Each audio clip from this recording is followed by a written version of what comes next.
Estamos aqui com a Virtuale Negócios, o nosso podcast de empreendedorismo, negócios e inovação. E hoje estamos recebendo aqui o Rafael Weinberg.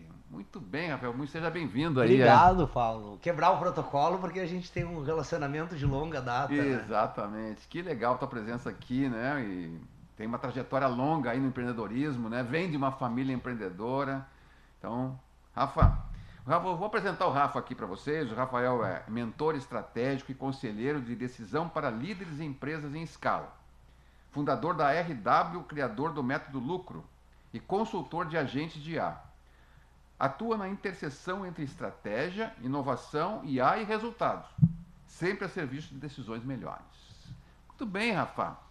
Fala um pouquinho aí da tua trajetória, primeiramente, aí como empresário, empreendedor. Legal, Paulo. Vou trazer aqui rapidamente. Tu resumiu bem, mas assim, trazendo um corte, né? Eu comecei a trabalhar na empresa da minha família. Eu sou da terceira geração de uma rede de lojas aqui do Rio Grande do Sul, que ainda existe, né? Há quase 80 anos de mercado. Começou com meu avô.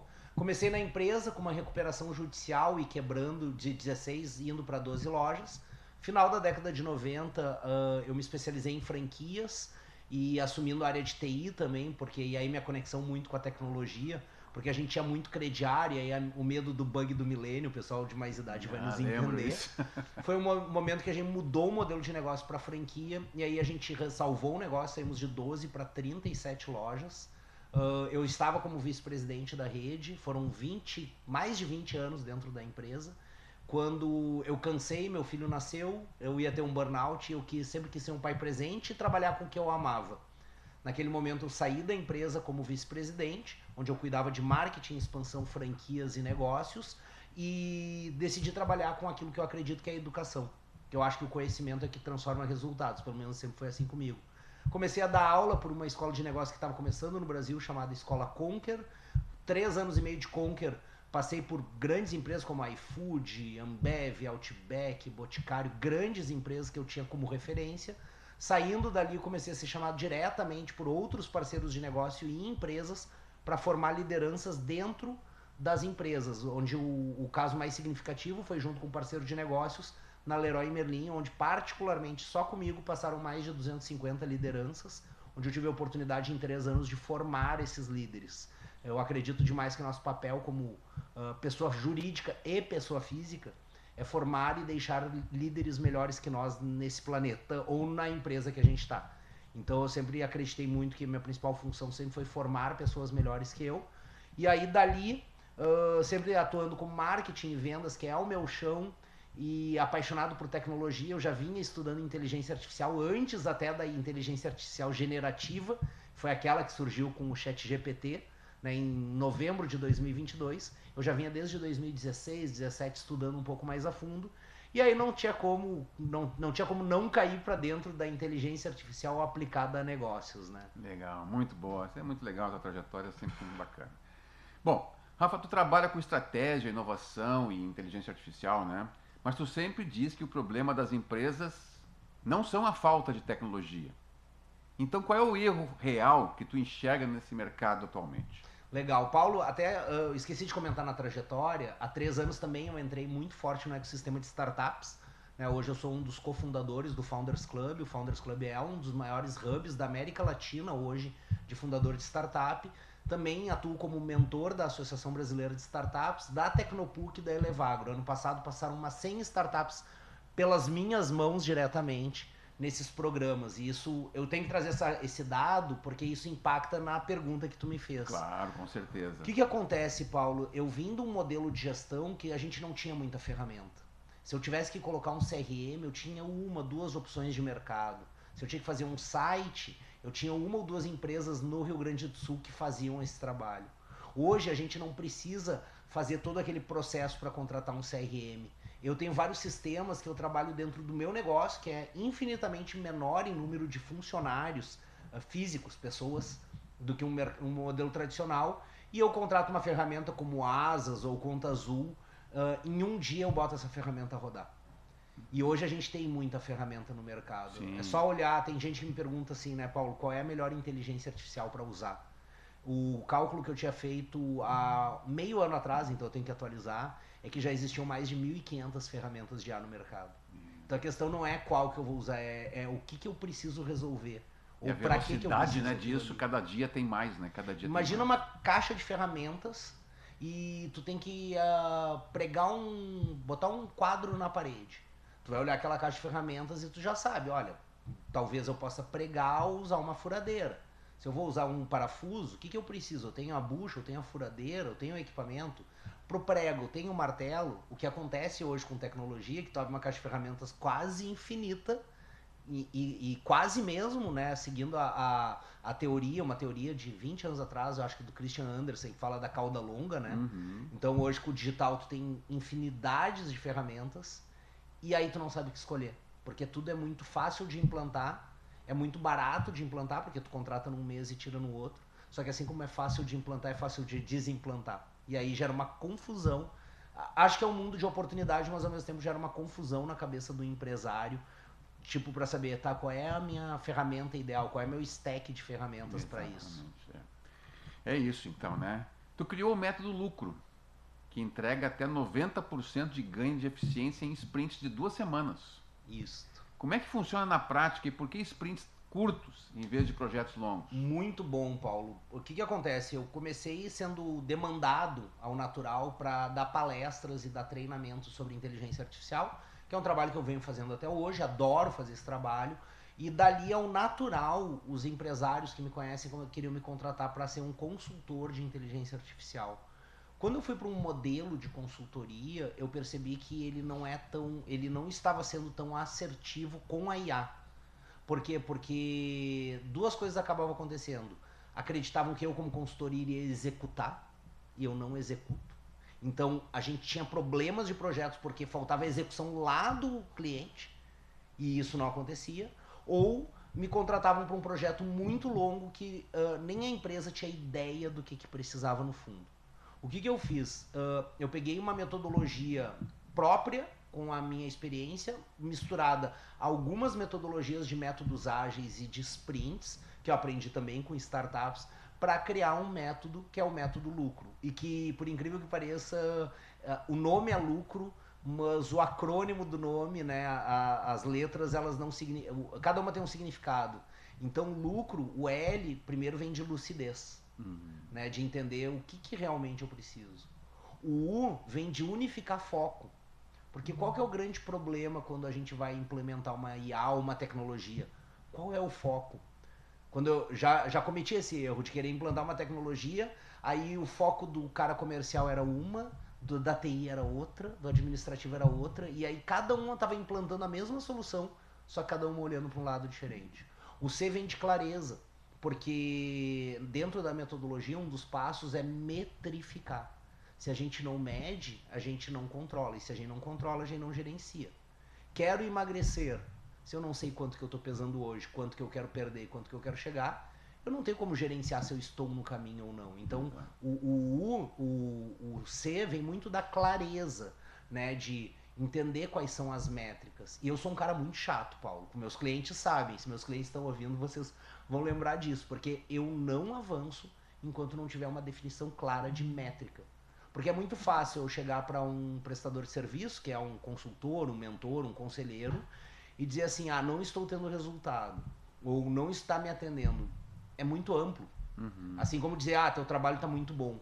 Né? Tu como consultor, tu sabe, um cliente que chega e diz, Paulo, adorei tua consultoria, mas se ele não tem como medir isso... Se não vê o resultado, não tem jeito. É muito subjetivo da cabeça da pessoa, e tá tudo certo. Eu já contratei consultores que viraram amigos, que viraram parceiros, que eu me apaixonei pelo trabalho do cara, e eu tinha o viés emocional de dizer, não, aquele cara é fantástico, mas quando a gente vai para número, exatamente. Aí a gente começa a apertar um pouco, e aí entra a clareza. E o R não vem de resultado do lucro, porque todo mundo pensa, o lucro, então o R é de resultado. Não, o R é de redução de desperdício. Porque a inteligência artificial ela entra em 2 pontos, ou em melhorar a qualidade de um processo, ou em melhorar a velocidade dele.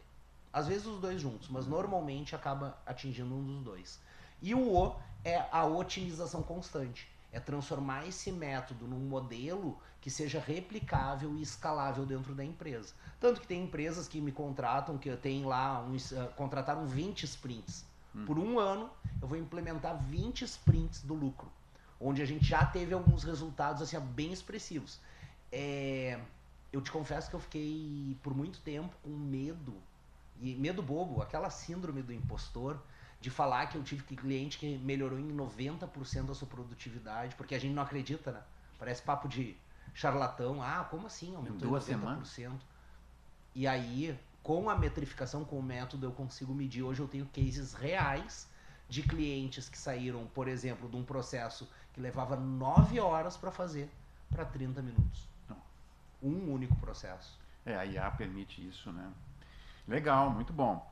Tu já treinou mais de 300 líderes da Leroy Merlin, como tu comentaste, né? Trabalhou com times da Poleng, Embracon, Tashibra e até com a reitoria da PUC-RS. O que essas lideranças têm em comum quando te procuram? Boa, Paulo. Excelente pergunta. O que elas normalmente têm em comum é uma vontade de fazer diferente. Eu parto do princípio, e por muito tempo treinando, e a minha base toda é a base das soft skills, que eu digo que para nossa idade não existia esse nome bonito. Na nossa época, na minha época, não era soft skills. Comportamentais. Para mim, o nome de soft skills sabe qual que era? Resolver treta. Cara, era o que a gente fazia, porque o que é resolver uma treta ou resolver um pepino? Tu tem que ter habilidade comportamental, tu tem que ter oratória, tu tem que ter escuta ativa, tu tem que ter mentalidade de aprendiz, tu tem que ter inteligência emocional. Tudo isso engloba, hoje em dia, soft skill. Eu digo que soft skill é um nome gourmetizado. É um nome bonitinho, né? É um nome gourmetizado. Porque no fundo, Paulo, o que todas as lideranças têm em comum? São pessoas. E o que diferencia o negócio, e depois eu vou falar um pouquinho sobre isso, são as pessoas. O primeiro ponto das soft skills que a gente tem que ter, e que eu enxergo em bons líderes, é a mentalidade de crescimento. O que é a mentalidade de crescimento? Eu não vou entrar no papo de mindset, mas eu vou entrar na mentalidade de dizer assim, o mundo está mudando, eu tenho que aprender. O mundo tá mudando, eu não posso ficar parado. Eu tenho que olhar para o que eu faço hoje, e aí tem um cara que eu gosto muito da administração, um dos autores antigos, tu provavelmente conhece, que é o Tom Peters. O Tom Peters, ele falava, eu tenho que estar toda hora querendo eu matar o meu negócio, eu tenho que estar matando o meu produto. Eu tenho que olhar para o meu produto e pensar, o que eu faço para derrubar ele, para eu lançar algo melhor? E todas essas lideranças têm isso em comum. Foi um super desafio falar para a reitoria da PUC, porque eu pensei, o que eu vou falar para reitor? O que eu vou ensinar um cara que gerencia e administra uma faculdade como a PUC? E aí uma coisa que eu trago também da minha experiência de vida é que a gente sempre tem algo a ensinar e a aprender com todo mundo. Então, às vezes, eu vejo que quem me contrata, muitas vezes tem esse desejo de mudança e quer ter alguém com uma visão de fora, que nem a minha, com essa minha bagagem, e dizer, Rafa, porque às vezes a gente tem que sair do quadro, né? Às vezes dentro do nosso negócio a gente não enxerga os problemas. Então eu vejo que todos eles têm em comum isso, a vontade de fazer diferente, a vontade de, ao menos, experimentar algo novo. Perfeito. Tu tens uma frase, né, que diz, a IA amplifica a confusão. Não, amplifica o que já existe, inclusive a confusão. A inteligência artificial amplifica tudo que já existe, inclusive o caos ou a confusão. Né? O que isso quer dizer, então, com o líder? Se o líder está pronto para usar IA? Excelente. O que acontece? A inteligência artificial, ela amplifica tudo, inclusive o caos.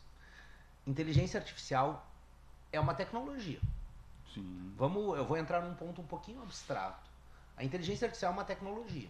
Uma tecnologia nada mais é que uma ferramenta que tu usa para fazer algo que tu tinha dificuldade de fazer. Um exemplo. Um martelo é uma tecnologia. Porque sem um martelo tu não consegue com as tuas mãos pregar um prego na parede. Um pé de cabra, para abrir alguma coisa, ela tem uma alavanca que funciona como ferramenta para aquilo que tu quer. O amplificador, ele amplifica o som, inclusive o ruído. Exatamente, mesma coisa. Então vamos pegar esse exemplo do prego. E eu tento fazer um exercício às vezes, Paulo, que é assim, como é que nasceu um martelo? Como é que nasceu uma pizza? Eu fico viajando, como é que nasceu uma xícara para botar aqui E toda a ideia, ela vai sendo melhorada, que aí é o ponto da tecnologia. Eu acredito que a primeira vez que alguém pregou alguma coisa, talvez nem fosse um prego e talvez não fosse nem um martelo, talvez fosse uma pedra. A pedra virou uma ferramenta que foi se aperfeiçoando até virar um martelo, até daqui a pouco virar uma ferramenta automática. Então a tecnologia, a IA, ela é uma ferramenta como qualquer outra tecnologia, como o e-mail é uma ferramenta, como o celular é uma ferramenta. E quando a gente fala de IA como tecnologia, toda tecnologia, se tu não vende tecnologia, ela é meio, ela não é fim. Exatamente. Então, como uma tecnologia é um meio, ela vai amplificar aquilo que tu usa ela.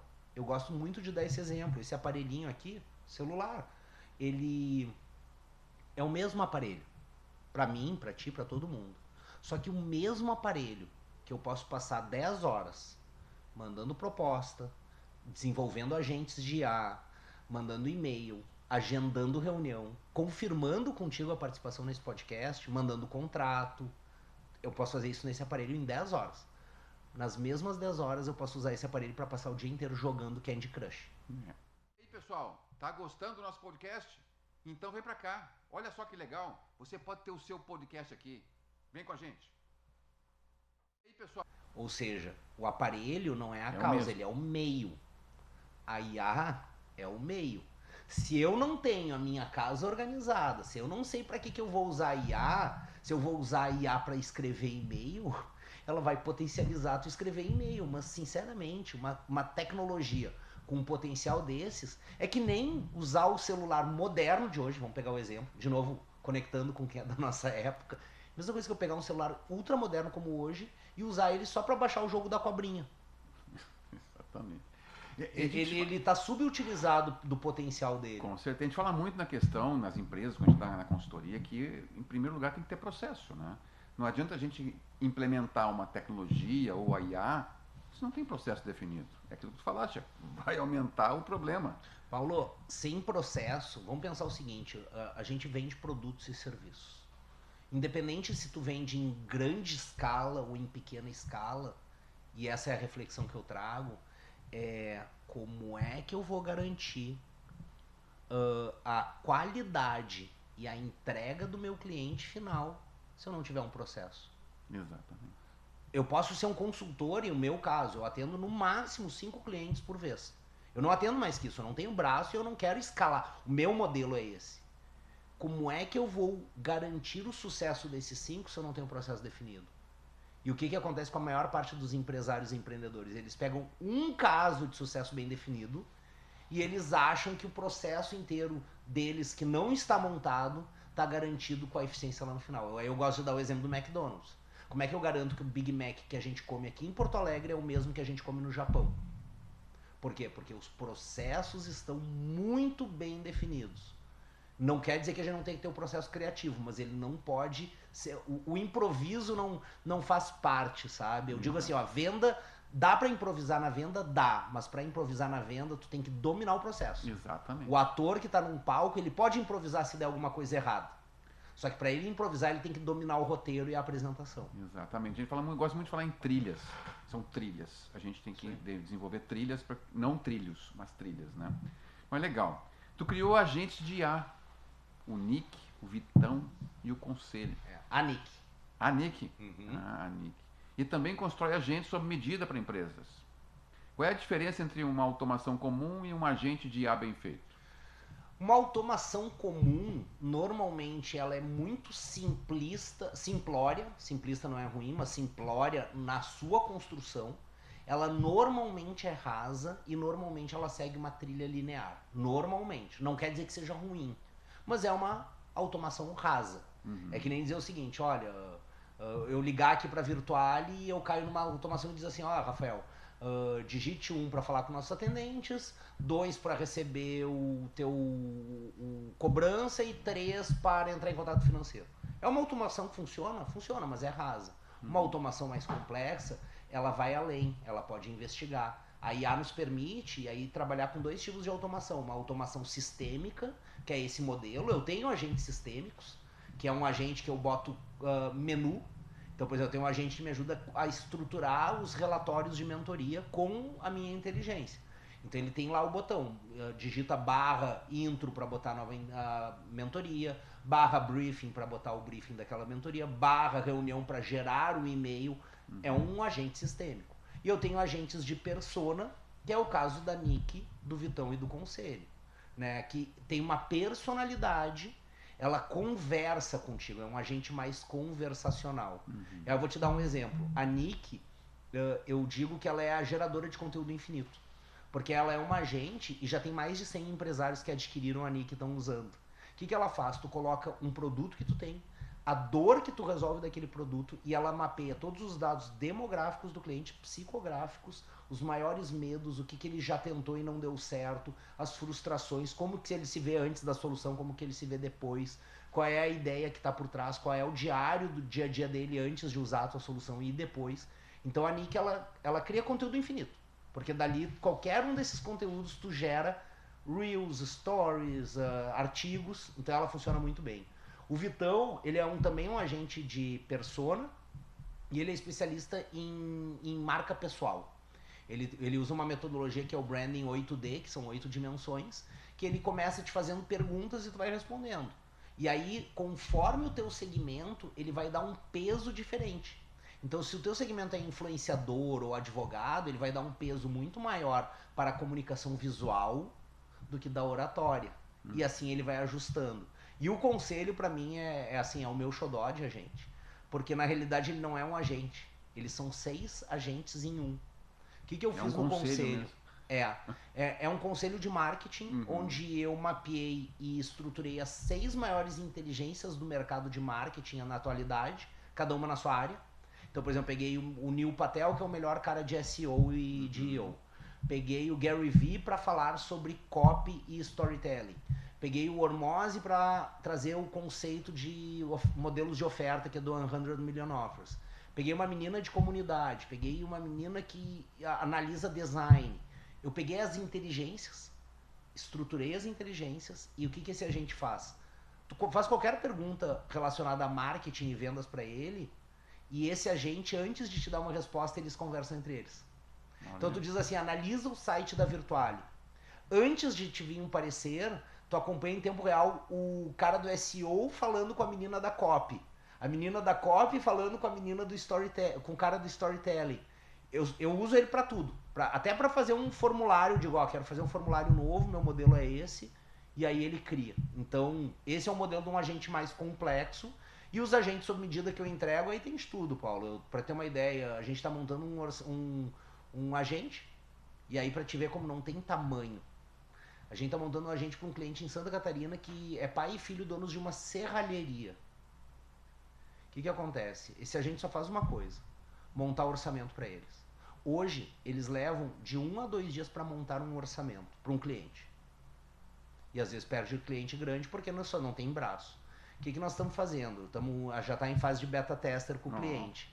A gente subiu ali todos os modelos de orçamento e treinamos o agente. Subimos todas as fotos do que eles já entregaram e os modelos. E agora a gente está validando eles, depois de dar o orçamento, eles pediram um modelo com foto e aí o agente gerar. A ideia é que eles saiam de 1 a 2 dias de montar orçamento para 20 minutos. Para alguns minutos. A meta é 20 minutos, mas eu acho que vai ser menos. Porque se tu tem o input bem organizado, que é a entrada de dados, e tu sabe qual é a saída de dados que tu quer, funciona. E aí, vamos conectar com aquela pergunta que tu me fez. Automatizar a IA, usar a IA, se tu amplificar, ela amplifica tudo, inclusive o caos. Exato. Se eu não sei que dados que eu tenho que botar para dentro e como que eles vão sair lá no final do processo, cara, a IA não vai ajudar. Não vai fazer milagre, né? Não vai fazer milagre, nem o Rafa. Tá certo. Bom, para fechar, estamos chegando ao fim aqui. Se o empresário está ouvindo isso agora e sente que está preso num monte de iniciativas, sem saber onde focar, qual é o primeiro passo que tu recomenda? O primeiro passo é chamar o Rafa. Entra em contato, vamos trocar uma ideia. Pede para eles aí, né? Me chama, vamos conversar. Tu me conhece tão bem, até então, quem acompanha a Virtuale pode referendar aqui com o Paulo, que eu sou uma pessoa que eu sou extremamente acessível e eu converso com todo mundo. Eu adoro receber desafio e resolver problema. Então me traz o problema, a gente conversa. Não quero chamar o Rafa. Qual é a segunda dica que eu dou? Busca conhecimento, estuda. né? Escuta podcast, que nem esse da Virtuale, né? Acompanha a Virtuale. Tem gente aqui, o Paulo tá me mostrando antes os participantes do podcast. Cara, tem gente que eu sou muito fã, então consome conteúdo. Sai da tua bolha, né? Sai do teu dia a dia operacional. Vai num evento diferente, estuda um outro tema. E aí tem essa crença muito, Paulo, hoje do pessoal com IA, né? O que eu escuto de empresário dizendo, não é pra mim, não, eu sou muito velho pra isso, ou no meu negócio não serve. Eu ouvia isso há 30 anos atrás. A mesma história. Tipo, a mesma história, isso não é pra nós, pro meu modelo isso não se adequa. Será que não se adequa? Será que aqui não tá a solução para melhorar com certeza, os teus resultados? Isso é para tudo, né? Não tem como escapar disso hoje. Isso aí é o caminho, tá no caminho. Muito bom. Rafa, prazer recebê-lo aqui. Poxa. Gente, vocês viram aí nosso episódio de hoje. E fiquem ligados, né? Nós temos aí vários episódios já. E esperamos vocês aí no nosso próximo programa. Grande abraço.